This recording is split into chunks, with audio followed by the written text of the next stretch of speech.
തൃശ്ശൂരിൽ നമുക്കൊപ്പം ഒരു അതിഥി ചേരുന്നുണ്ട്. ഒരു കലാകാരിയാണ്, ചലച്ചിത്ര മേഖലയുമായി ബന്ധപ്പെട്ട് പ്രവർത്തിക്കുന്ന ഒരു ആർട്ടിസ്റ്റ് നടി എന്ന നിലയിലല്ല, അവർ പിന്നണിയിൽ പ്രവർത്തിക്കുന്നതാണ്. ഒരു മേക്കപ്പ് ആർട്ടിസ്റ്റാണ് എന്നോടൊപ്പം ഇപ്പോൾ സംസാരിക്കാൻ പോകുന്നത്. ഞാൻ അവരുടെ പേര് ഇപ്പോൾ നമുക്ക് വെളിപ്പെടുത്താൻ കഴിയില്ല. നമ്മൾ അവരോടൊപ്പം തത്സമയം ചേരുന്നുണ്ട്. അവർക്ക് എന്തോ കാര്യം നമ്മളോട് പറയാനുണ്ട് എന്നാണ് പറയുന്നത്. നമുക്ക് അവരുമായിട്ടൊന്ന് സംസാരിക്കാം. നമസ്കാരം, എന്നെ കേൾക്കാൻ സാധിക്കുന്നുണ്ടോ? ഞാൻ നിങ്ങളെ തൽക്കാലം മായ എന്ന് വിളിക്കാം. നിങ്ങളുടെ പേര് അതല്ല എന്നുള്ളത് പ്രേക്ഷകർക്ക് ഞാൻ അറിയിക്കുകയാണ്. ഞാൻ മായ എന്നാണ് തൽക്കാലം നിങ്ങളെ വിളിക്കുന്നത്. കാര്യം നിങ്ങൾ പേര് വെളിപ്പെടുത്താൻ ആഗ്രഹിക്കുന്നില്ല അല്ലേ? അതെ അതെ. ഓക്കെ, അപ്പോൾ പറയൂ മായ, എന്താണ് മായയ്ക്ക് പറയാനുള്ളത്? മായ ഫെഫ്ക അസോസിയേഷനിൽ, അതായത് മേക്കപ്പ് ആർട്ടിസ്റ്റുകളുടെയും ഹെയർ സ്റ്റൈലിസ്റ്റുകളുടെയും അസോസിയേഷൻ അംഗമാണെന്നാണ് ഞാൻ മനസ്സിലാക്കുന്നത്. എത്ര സിനിമ ചെയ്തിട്ടുണ്ട് മായ? ഞാൻ വിരലിലുണ്ടാവുന്ന സിനിമകളെ ചെയ്തിട്ടുള്ളൂ. പല സിനിമകളിലും നമുക്ക് സെക്ഷൽ ഹറാസ്മെൻറ്റും സംഭവങ്ങളൊക്കെ ഉണ്ടായ കാരണം കൊണ്ട് നമുക്ക് അവിടെ നിന്ന് പോരേണ്ടി വന്നിട്ടുണ്ട്. അവർ തന്നെ നമ്മളെ കട്ട് ചെയ്തിട്ട് വിട്ടിട്ടുണ്ട് കംപ്ലൈൻറ്റ് ചെയ്ത സ്ഥലങ്ങളിൽ നിന്ന്. മായ ഏത് കാലം മുതൽ സിനിമയിൽ പ്രവർത്തിക്കാൻ ഇറങ്ങി? അതായത് ചലച്ചിത്ര മേഖലയിൽ വരിക എന്നുള്ളത് സ്വപ്നമായിരിക്കുമല്ലോ നിങ്ങളെപ്പോലുള്ള ആർട്ടിസ്റ്റുകൾക്കും. അതെ അതെ അതെ. ഞാനൊരു 3.5 വർഷമായിട്ടാണ് നമ്മൾ ഈ ഫീൽഡിലുള്ളത്.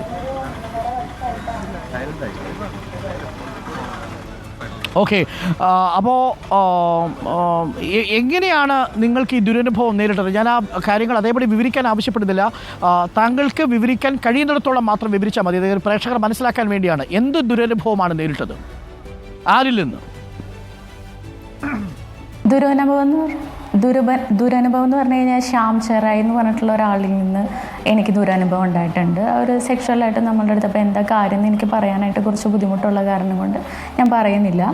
അപ്പോൾ അയാളിൽ നിന്ന് ഇങ്ങനൊരു അനുഭവം ഉണ്ടായിട്ടുണ്ട്. പിന്നെ സുഭാഷ് എന്ന് പറഞ്ഞിട്ടുള്ള ഒരു ആളുടെ അടുത്തൊന്നും ഇങ്ങനെ ഉണ്ടായിട്ടുണ്ട്. അത് നമ്മൾ ഫെഫ്കയിൽ ഞാൻ അവിടെ വെച്ച് പ്രതികരിച്ചതാണ്. അതുപോലെ തന്നെ എനിക്കവിടെ നിൽക്കാൻ കഴിയാത്തതുകൊണ്ട് ഫെഫ്കയിൽ നിന്ന് ഞാൻ കംപ്ലയിൻറ്റ് ചെയ്തു. അവിടെ നിന്ന് അങ്ങനെ നേരെ എന്നെ കട്ട് ചെയ്ത് വിടുകയാണ് ചെയ്തിട്ടുള്ളത്. അങ്ങനെ അതുപോലെ തന്നെ ഞാൻ ഫെഫ്കയിൽ കംപ്ലയിൻറ്റ് ചെയ്തപ്പോൾ നമ്മൾക്ക് സ്ത്രീപക്ഷത്ത് ചേർന്ന് നിന്ന് സംസാരിക്കേണ്ട ആൾക്കാർ തന്നെ നമ്മളവിടെ ഒരു ഭ്രാന്തിയാക്കി ചിത്രീകരിക്കും. അതുപോലെ തന്നെ നമ്മളെക്കുറിച്ച് തരം താഴ്ത്തി സംസാരിക്കുക, നമ്മുടെ കയ്യിൽ എന്താണ് തെളിവ് എന്നുള്ള രീതിയിൽ സംസാരിച്ചിട്ട് അവരവിടെ തന്നെ ഒത്തുതീർപ്പാക്കി അയാളെ കൊണ്ട് അവിടെ മാപ്പ് പറയിപ്പിക്കും. പിന്നെ ഒരു നാടകീയ കളി എന്നുള്ള രീതിയിൽ നമ്മളെ പല ആൾക്കാരുടെ അടുത്തും വർക്കിന് വിളിക്കേണ്ട, അതായത് നമ്മുടെ തൊഴിൽ നിഷേധിക്കുക എന്നുള്ളത് തന്നെയാണ് അവിടെ ഉണ്ടായിട്ടുള്ളത്. അതായത് പറയുന്നത് ഫെഫ്ക അസോസിയേഷന്റെ കാര്യമാണ്. ഫെഫ്ക തന്നെ നിങ്ങളെ ബാൻ ചെയ്യുന്നു അനൗദ്യോഗികമായി അല്ലേ? അതെ അതെ. ഫെഫ്കയിലെ അംഗങ്ങളാണല്ലോ ഇപ്പോൾ പ്രദീപ് രംഗൻ, ഞങ്ങളുടെ മേക്കപ്പ് ആർട്ടിസ്റ്റ് യൂണിയനിലെ പ്രദീപ് രംഗൻ, അമലെ ട്രഷറർ, പിന്നെ അതേപോലെ തന്നെ CT റോഷിത്ത്, സീമ ഹരിദാസ്, ഇത്രയും ആൾക്കാരാണ് അന്ന് എൻ്റെ അടുത്ത് ഇങ്ങനെയൊക്കെ പെരുമാറിയിട്ടുള്ളത്. കൂടുതലും നമുക്ക് കുറച്ച് എനിക്ക് തോന്നുന്നു സ്ത്രീകളുടെ ഭാഗത്താണ് കുറച്ചും കൂടിയും നമ്മളോട് മോശമായിട്ട് മാനസികമായിട്ട് വളരെയധികം തകർത്ത് ഞാൻ അവിടെ നിന്ന് കരഞ്ഞ് ഞാൻ ആ സെറ്റിൽ നിന്ന്, അതായത് മീൻസ് ഈ കംപ്ലൈൻറ്റ് പറയുന്ന ആ സ്ഥലത്തുനിന്ന് ഞാൻ ഇറങ്ങി പോകാൻ വേണ്ടിയിട്ട് നിന്നപ്പോൾ അവർ അവിടെ തന്നെ ഒത്തുതീർപ്പ് ആക്കാം, ഇത് പുറത്ത് പോയി കഴിഞ്ഞാൽ പ്രശ്നമാവും എന്നുള്ള ലെവലിൽ അവരെന്നെ ഒത്തുതീർപ്പ് ആക്കാം എന്നുള്ള ലെവലിൽ അയാളെ കൊണ്ട് മാപ്പ് പറയിപ്പിക്കും, കംപ്ലൈൻ്റ് ഒന്നും ഇല്ല എന്നുള്ള രീതിയിൽ അവിടെ എഴുതി വെപ്പിക്കുകയും ചെയ്തു.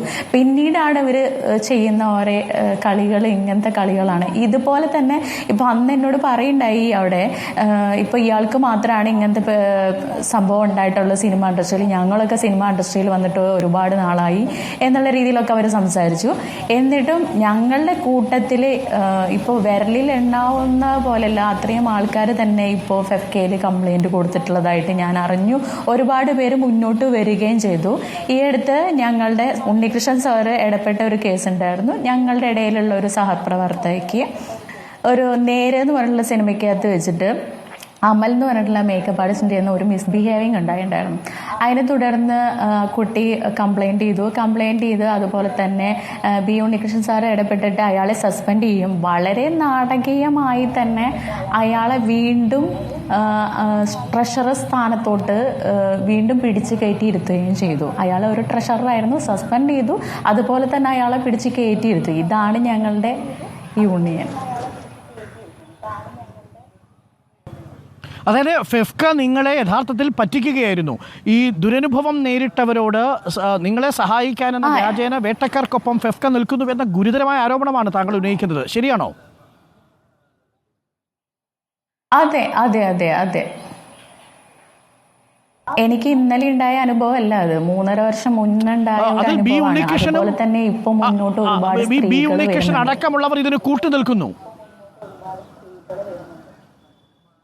സാറിന്റെ അനുവാദത്തോട് കൂടിയിട്ട് തന്നെയാണ് ഇങ്ങനെ ചെയ്തത്. അങ്ങനെ ഞങ്ങളുടെ എക്സിക്യൂട്ടീവ് വരെ ചില ആൾക്കാർ ഇതിന്റെ നിലപാട് എന്തുകൊണ്ട് ഇങ്ങനെ എടുത്തു, ഇങ്ങനെ ഒരു ആരോപണം ഉന്നയിച്ച ആളെ വീണ്ടും ഇതിൽ കയറ്റിയിരുത്തി എന്ന് ചോദിക്കുമ്പോൾ അവർ പറയുന്നത് പരാതിക്കാരിക്കില്ലാത്ത എന്തുകൊണ്ടാണ് നിങ്ങൾക്ക് പ്രശ്നം എന്നാക്കിയത്, പരാതിക്കാർക്ക് പ്രശ്നമില്ലെങ്കിൽ നിങ്ങൾക്ക് എന്താണ് പ്രശ്നം, മാപ്പ് കൊടുത്തു ഓക്കെ, പക്ഷെ ട്രഷറർ സ്ഥാനത്ത് വീണ്ടും കയറ്റിയെടുക്കുമ്പോൾ നമ്മളോടും കൂടി ഒന്ന് ആലോചിക്കണ്ടേ, നമ്മളെല്ലാവരും ഈ അംഗങ്ങൾ തന്നെയല്ലേ. അതായത് ഫെഫ്കയിൽ നിങ്ങൾ ഇങ്ങനെ ദുരനുഭവം നേരിട്ട കാര്യം പറയുമ്പോൾ നിങ്ങൾക്ക് അനുകൂലമായ നിലപാട് ഫെഫ്ക എടുക്കുന്നില്ലെന്ന് മാത്രമല്ല, നിങ്ങളുടെ തൊഴിൽ മേഖലയിൽ നിന്ന് വെട്ടാൻ പോലും ഫെഫ്ക കൂട്ടുനിൽക്കുന്നു അല്ലേ? അതെ അതെ, അങ്ങനെ തന്നെയാണ് ഉണ്ടായിരുന്നത്. നിങ്ങൾ അന്വേഷിക്കണം. നിങ്ങൾ ഇപ്പൊ ഞാൻ എല്ലാവരുടെ അടുത്തും ചെല്ലാനല്ല പറയുന്നത്, നിങ്ങൾ അന്വേഷിക്കണം. ഇങ്ങനെ കംപ്ലൈന്റ് കൊടുത്തിട്ടുള്ള എത്ര പേര് വീട്ടിലിരിക്കുന്നുണ്ട് തൊഴിൽ. ഞങ്ങൾ ചിലരിൽ കഴിഞ്ഞ പ്രാവശ്യം ഒരു സഹപ്രവർത്തകയ്ക്ക് ജപ്തി നോട്ടീസ് വരെ ഉണ്ടായിട്ട് നമ്മൾ ഒരുപാട് പേര് സഹായിക്കാനായിട്ട് ഞങ്ങൾ സഹായങ്ങൾ തേടാനായിട്ട് ഞങ്ങൾ പോയിട്ടുണ്ട്. ഇത്രയും വലിയ ഒരു ഫെഫ്ക ഉണ്ടായിട്ട് നമുക്ക് ഇങ്ങനെ ഒരു അവസ്ഥ വരുന്നത് നിങ്ങൾ ആലോചിക്കണം. അത് എന്നെ പോലെയല്ല, ഇന്ന് 3.5 വർഷമല്ല, എനിക്ക് തോന്നുന്നു 8-9 വർഷത്തെ എക്സ്പീരിയൻസും അതിൽ മെമ്പറായിട്ടുള്ള ഒരാളാണ്. ആ ഒരാൾക്കാണ് അങ്ങനെ ഉണ്ടായിട്ടുള്ളത്. ഒരു കാര്യം കൂടി, ഇതിൽ ബി ഉണ്ണികൃഷ്ണനോട് ഒക്കെ നിങ്ങൾ പരാതി പറയുമ്പോൾ എന്തായിരുന്നു അദ്ദേഹത്തിന്റെ പ്രതികരണം? ഞാൻ പറഞ്ഞല്ലോ, ഈ അമലിന്റെ കാര്യത്തിൽ ഇങ്ങനെ ഒരു പ്രശ്നം ഉണ്ടായപ്പോൾ ഞങ്ങൾ എല്ലാവരും കൂടിയിട്ട്, ഞങ്ങൾ തൊഴിലില്ല എന്നുള്ള രീതിയിൽ ഹെയർ സ്റ്റൈലിസ്റ്റ് എല്ലാവരും കൂടിയിട്ട് ഞങ്ങൾ ബി ഉണ്ണികൃഷ്ണൻ സാറിനെ കാണാൻ പോയിരുന്നു. അവിടെ ഒരു ലെറ്ററും വെച്ചിട്ടുണ്ട്. അതുപോലെ തന്നെ അവർ നമ്മളുടെ അടുത്ത് പറഞ്ഞത്, നിങ്ങൾക്ക് എന്താണോ വേണ്ടത് എങ്കിൽ നമ്മളത് ചെയ്തു തരാൻ തയ്യാറാണ്. ആ ഒരു കത്ത് കൊടുത്തിട്ട് ഇപ്പോൾ ഒരു 6-7 മാസമായി തോന്നുന്നു. നമ്മളെ ഇതുവരെ ഒരു മീറ്റിങ്ങിന് വിളിക്കുകയോ അങ്ങനെ ഒന്നും ഉണ്ടായിട്ടില്ല. അറ്റ്ലീസ്റ്റ് നമ്മൾ വർക്കിന്റെ കാര്യം വരെ സംസാരിക്കാനായിട്ട് ഇപ്പോൾ സാറിന് നമ്മൾ വിളിക്കുകയാണ്. പലർക്കും അങ്ങനെ അനുഭവം ഉണ്ടായിട്ടുണ്ട്. വിളിച്ചു കഴിഞ്ഞ് കഴിഞ്ഞാൽ ആ സാറ് പറയും ഞങ്ങൾ ഡേറ്റ് അറിയിക്കാം. ഇപ്പോൾ ഒരു 6 മാസമായിട്ടും നമ്മളോട് ഡേറ്റ് അറിയിക്കാത്ത കാരണം കൊണ്ടാണ് പലരും ഇതിന് പ്രതികരിക്കാനായിട്ട് മുന്നോട്ട് വന്നിരിക്കുന്നത്. മെയിനായിട്ട് ഹേമ കമ്മീഷൻ റിപ്പോർട്ട് വെച്ചതോട് കൂടിയിട്ട് ഒരുപാട് സ്ത്രീകൾക്ക് ധൈര്യം തന്നെയാണ് ഉണ്ടായിട്ടുള്ളത്. ഞങ്ങളെ പോലെയുള്ള കുറച്ച് സ്ത്രീകൾ ജോലി ഇല്ലാണ്ട് വീട്ടിലിരിക്കുന്നുണ്ട്.